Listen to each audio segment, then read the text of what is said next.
음식 잘못 놔도 그냥 먹어요? 저 먹습니다. 뭐 머리카락 들어있으면 그냥 그거 빼고 먹습니다. 저도. 실제로 법적으로 그게 가능합니까? 강제 명의이전이라는 게. 아니 야 그걸 미리 알려줘야 보고. 변호사라고 다 아는 게 아니야. 그렇죠. 자, 아무튼 변호사가 저래. 본 방송은 법률 방송과 함께 제작하고 있는 방송입니다. 크로코다일입니다. 호로이로 후변입니다. 블러디 타임. 안녕하십니까. 카라큘라 백작입니다. 간만에 또 카라큘라 백장이 또 찾아왔습니다. 자주 뵙는 것 같아요.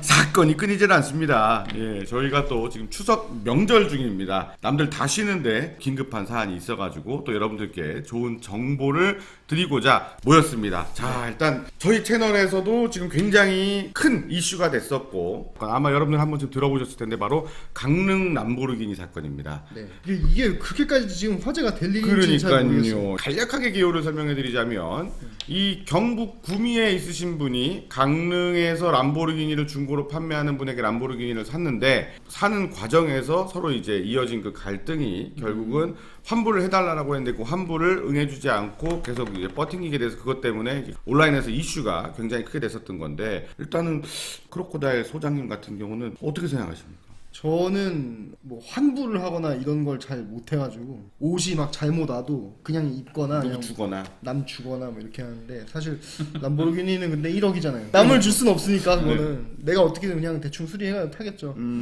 호변 형님께서는 환불을 막 하고 이렇게 하시는 편입니까? 저는 환불하는 편이에요. 지불할 거 지불하고 환불을 하는 편입니다. 이렇게 뭐 음식 잘못 와도 그냥 먹어요. 저 먹습니다. 뭐 머리카락 들어있으면 그냥 그거 빼고 먹습니다. 저도 배가 고픈 게 중요하기 때문에 네. 네. 거의 대부분 그런데 자 일단은 이 사건에서 이게 랩핑을 제거를 했지 않습니까? 네. 근데 어쨌든 랩핑을 제거한 시점도 되게 중요할 것 같은데 네. 차량이 이제 판매가 된 게 정확하게 9월 10날 저녁에 캐리어라 그러죠. 탁송? 네. 어부바야 차에 실어서 강릉에서 경북 구미로 갔습니다. 차가. 그리고 구매자는 받자마자 너무 이제 성격이 급한 나머지 밤새도록 랩핑을 제거했대요. 그날 즉시. 기존의 도장면이 어떤 데미지나 이런 걸로 인해서 우글우글 해버리니까 그 위에 랩핑을 덮어버리면 우글우글한 게 티가 날 거 아니에요. 그렇죠. 그러니까 도장면을 다 갈아놓고 사포질로. 그렇죠. 그리고 랩핑을 한 겁니다. 그러니까 이게 이제 뜯으면서 이제 다 드러나게 된 거죠. 바로 그 다음 날인 9월 11일 아침에 구매자는 판매자에게 환불을 요청해 줄 것을 의사 전달을 했습니다.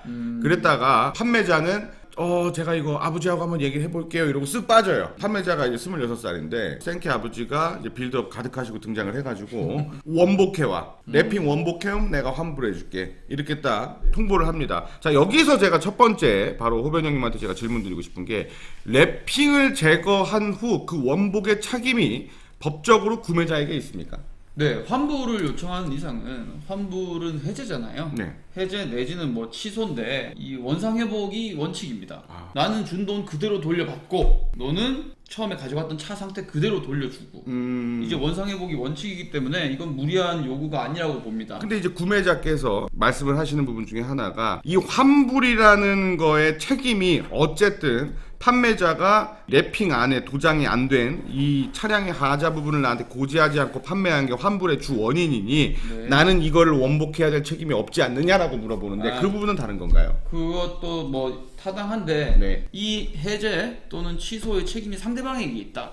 그러면 이 사람 입장에서는 그거와 별도로 손해배상을 청구할 수 있어요. 그런 손해배상의 취지에서 뭐 이 사람이 문제 있는 물건을 파는데 왔다 갔다 하면서 시간 쓰고 돈 쓰고 아니면 랩핑하는데 돈 들고 이런 거는 원상회복과 이 별도로 손해배상을 청구할 수 있는데 그 부분으로 물을 수는 있겠다.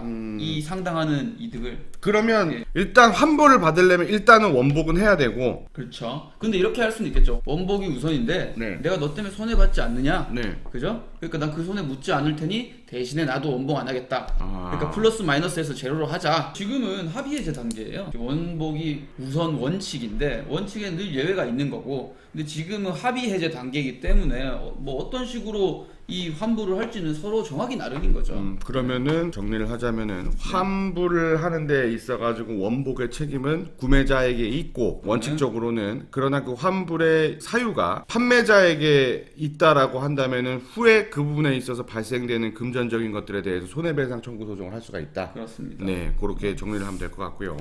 자, 그다음 두 번째가 결국은 환불을 해주겠다고 아버님께서 하시다가 틀었어요, 갑자기. 그 이유가 구매자가 차를 탁송으로 이렇게 구매할 때 받았지 않습니까? 네. 그때 차에 주유 경고등이 떠 있었대요. 주유 경고등이 들어와서 고급료를 가득 넣었다고 합니다. 이 네. 구매하신 분이. 그래서 그 돈도 환불금에 같이 더 얹어서 달라고 이야기를 하셨다는 거예요. 람보르기니 사고 파는 사람들끼리 너무 쪼잔하게 이렇게 그러니까 저 같으면 기분 나빠서 기름 빼가라. 필요 없다 나는 그런 기름. 너무 심하네. 자, 아무튼 변호사가 저래. 깡패예요.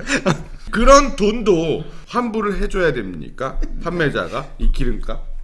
환불이라고 말할 순 없죠. 이건 환불이 아니라 손해배상 내지는 부당이득으로 부당이득이나 네. 또는 손해배상으로 해서 네. 청구 소송을 따로 해야 된다. 할 수 있다. 법적으로는. 네. 자, 그럼 지금 이 거래 네. 환불 법적으로 해줘야 되는 게 맞습니까?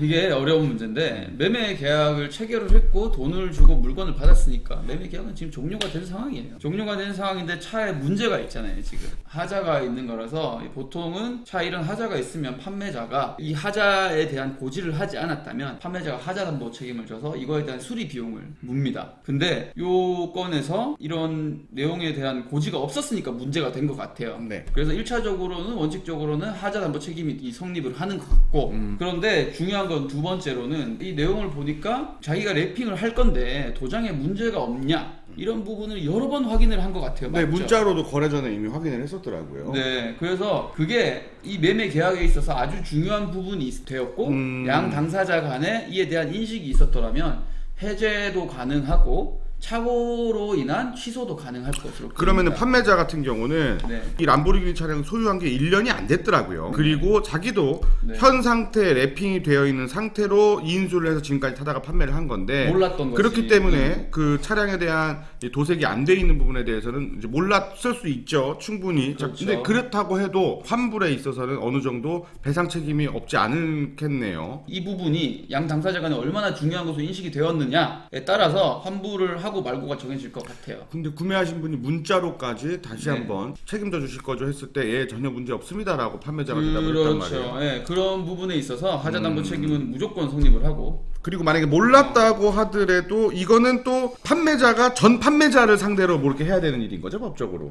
전 판매자의 계약 내용이 어떤지를 살펴봐야겠죠. 전 판매자로는 이렇게 했죠. 뭐 중고차니까 어느 정도의 하자는 감수한다라는 계약을 체결을 했으면 아 그럼 또 뭐 할 말이 전 없는 거예요. 판매자한테는 물을 수가 없게 되는 건데 이 판매자 입장에서는 본인이 이제 1억짜리 차잖아요. 본인이 차에 있는 문제인 걸 인식을 하고 여기에 대해 고지를 좀 했어야 되는데 그게 좀 부족했던 게 있지 않나 생각이 듭니다. 자 그러면 결국은 환불을 해줘야 하는가라는 질문이 단언하기는 어렵지 원칙적으로는 안 되죠. 중고차 판매도 환불이 안 되는데 네. 요 사안은 좀 특별한 사정이 있는 것 같다. 그러나 이게 법적으로 네. 강제적으로 환불해 명의 이렇게 하는 경우가 정말 있습니까? 개인 간의 직거래. 드물기는 하죠. 적당히 저희 합의를 하지. 뭐. 그러니까 적당히 합의하는 게 답입니다. 지금은. 지금 그냥 그쵸. 차라 뭘.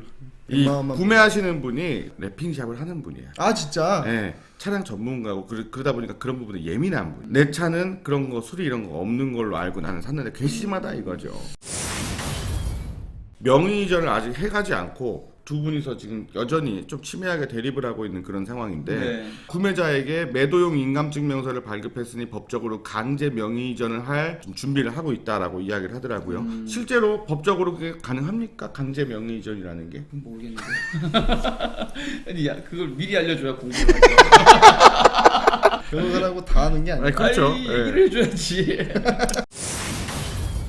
자 그러면은 지금 일단 아버님께서 마지막에 결국 환불을 나는 못해줘라고 딱 단언을 한 그 이유가 네. 바로 구매자분께서 온라인 커뮤니티에 올려서 많은 누리꾼들이 이 글을 보고 공분을 사게 됐고 자 그리고 또 구매자가 올린 글 중에 판매자의 그 신상을 유추할 수도 있는 강릉에서 모 메뉴를 갖고 요식업을 하고 있다고 구매자분께서 이야기를 하셨는데 네. 그로 인해서 또 많은 누리꾼들이 결국은 유추를 통해서 특정을 하게 되었단 말이에요. 네. 자 그래서 그 해당 가게에 전화도 하고 아침마다 쌍욕을 섞인 포스트잇도 붙이고 가고 또 막 행동으로서 사람들이 또 이게 나섰단 말이에요. 자 그로 인해서 스트레스 받고 있는 그런 상황이라고 하는데 도를 넘은 공격, 신상 노출 뭐 이런 거에 대해서 분명히 이런 거는 법적으로 이제 피해 구제를 받을 수 있을까요? 일단 사실적시 명예훼손이 성립할 수 있을 것 같아요. 그리고 이 구매자분께서 올리신 내용에 허위가 조금이라도 있으면 좀 뭐 허위적시 명예훼손도 성립을 할 수는 있을 것 같아요. 요건 재판부에 따라서 판단이 달라질 달라지겠지만 이 식당은 이 자동차 판매하고 아무 관계 없는 거잖아요. 근데 거기에 대해서 어떤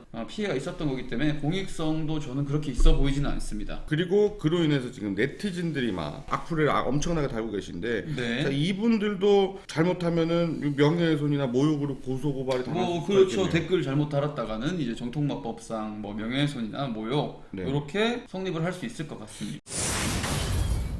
이 여론이 바로 이 람보르기니를 판매했던 아들과 아버지 이 부자들을 사기범이라고 지금 몰아세우고 있는데 네. 이게 지금 사기가 됩니까 판매자한테? 사기라는 건 기망 행위를 통해서 속여서 재산상의 이득을 취해야 돼요. 네. 그래서 자기가 이 사람을 속인다는 것에 대한 고의가 있어야 돼요. 네. 그래서 이 사람이 실제로 차에 문제가 있는 걸 알고 그 가격에 팔았다. 그러면 사기가 성립할 수 있습니다. 근데 몰랐다면 사기죄가 성립을 하지 않겠죠. 야, 만약에 이 판매자가 딜러였다면 나 이 차에 하자가 있는 거 몰랐다. 라고 얘기를 법정에서 하더라도 안 통할 거예요. 그런데 그렇죠. 이 사건에서 판매자는 일반인이기 때문에 그렇죠. 법정에서 이런 거에 대한 조사가 필요할 것 같습니다. 결국 이 사건 법정 싸움까지 만약에 이제 가게 된다고 했을 때 네. 통상적으로 이런 사건은 대부분 어떻게 됩니까? 조정이 회부됩니까? 조정됩니다. 조정되고 아마 도색 비용 정도로 판사님께서 이 도색 비용 얼마냐고 뭐 해가지고 이 정도 줘라 이러면 어떻겠습니까? 이렇게 얘기를 하시고 그렇게 종결이 될 것 같습니다. 근데 결국에는 나도 그렇게 될 것 같거든요. 네.